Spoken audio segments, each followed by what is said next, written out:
Akizungumza wakati wa kugawa pampu za baisikeli kwa waendesha daladala za baisikeli wakati wa kutambulisha Nandi Festival 2026, meneja wa Nandi Festival 2026 Lemi Nguvu amesema waendesha daladala za baisikeli ni miongoni mwa wadau muhimu wanaosaidia wananchi kufika maeneo mbalimbali kwa gharama nafuu. Katekeleza ahadi yake na anataka afanye kitu kikubwa.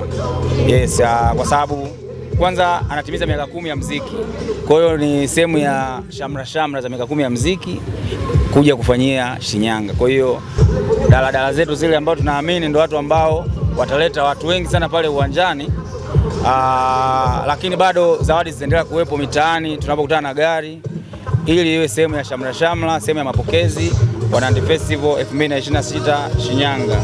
Mwakilishi wa kampuni ya Jambo Group Renato Skiruvia amesema Nandi Festival 2026 inathamini mchango wa makundi mbalimbali ya kijamii yanayohudumia wananchi kila siku, huku waendesha daladala za baisikeli wanaeleza kazi hiyo inavyowapatia kipato. Kwa maana leo tumesema kwamba tutawagusa watu ambao wamekuwa kitusafirisha kutoka sehemu moja kwenda sehemu nyingine kwa muda mrefu sana, kwa miaka nenda miaka rudi. Usafiri wa daladala za baisikeli ndani ya mkoa wa Shinyanga ni usafiri wa jadi, ni usafiri wa kitamaduni, ni usafiri wa kawaida kabisa. Kwa hiyo tunaamini kwamba hawa ndugu zetu ndio watu ambao wamekuwa wakitubeba sisi ambao tumekuwa na maisha ambayo tunaweza kuafford shilingi 500, tunaweza kuafford shilingi 1000, wao kutusafirisha kutoka sehemu moja kwenda sehemu nyingine. Ndio maana daladala ina faida ukiwa na malengo.